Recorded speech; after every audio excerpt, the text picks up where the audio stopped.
Hello guys, KeyCaps here, and today I'm going to take a look at the newest version of the RK96. This keyboard was sent to me by Royal Kludge, but all of my opinions are of course my own. The RK96 costs $99 and is a wireless tray mounted pre-built keyboard with a 96% layout. It's hot swappable, has a scroll wheel, and the RGB is bright and vibrant. The battery size is 3750 mAh, which can last up to 200 hours with RGB off or 30 hours with RGB on. So for the keycap options for this keyboard, we get the Taro Milk White, Black and Pink, Darling Pink, Blue Fire, Eclipse Black, and Mars Green. And as for the switch options, you have the choice between either the pale green tactile switch or the linear viridian switch. Alright, so before we take a closer look at the design of the RK96, let's open the box and see what's inside.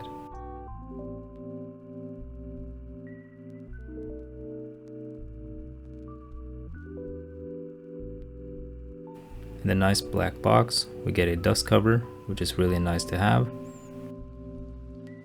We also get the user manual,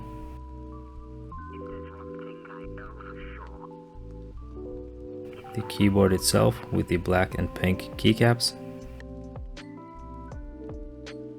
a magnetic wrist rest, which is really nice to have,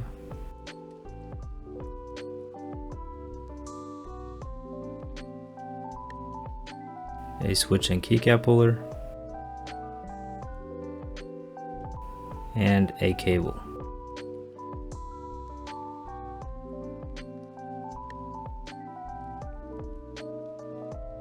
Lastly, you also get 4 extra switches.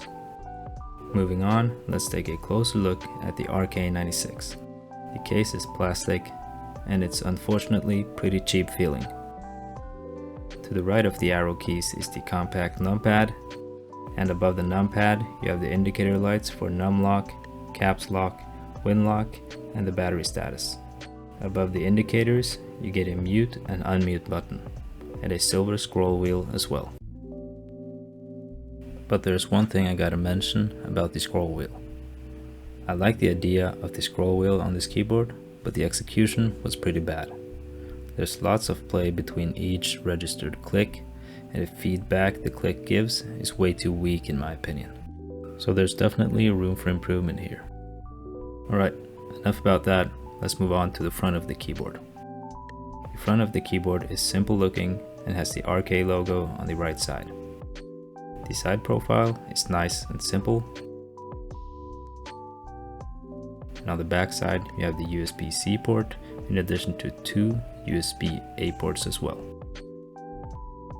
On the bottom of the keyboard there's 4 rubber feet and flip-up feet as well. You also get some storage for the USB dongle, which is really nice. There's also 2 toggle switches, one to turn the keyboard on and off, and the other is for switching between Bluetooth or USB dongle connection. And in the middle there's some branding, and as for the keyboard's internals, all you get is EVA plate foam and case foam.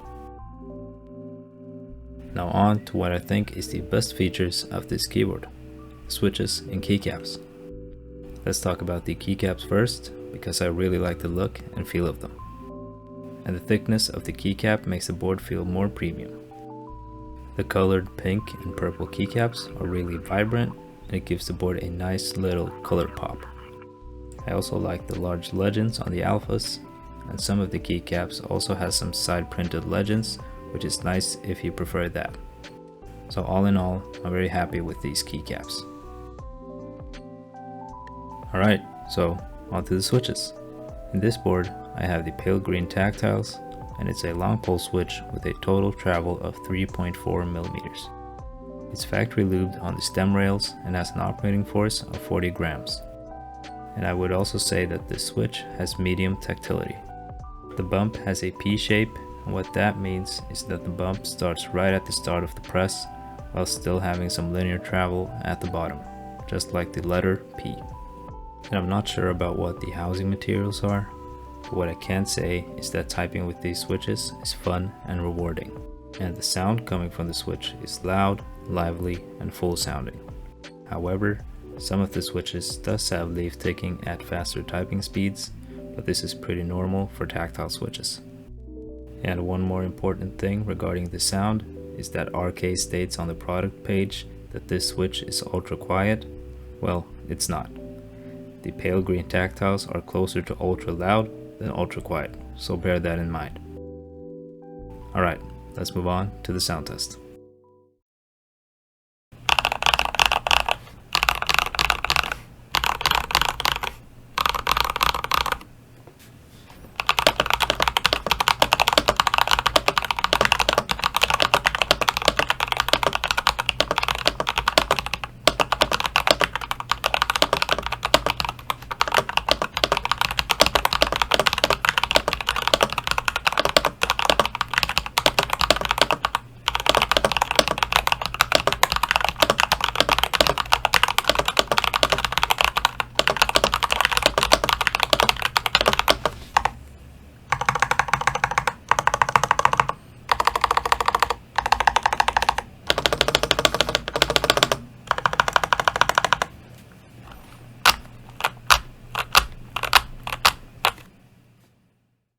So what do you guys think of that sound test?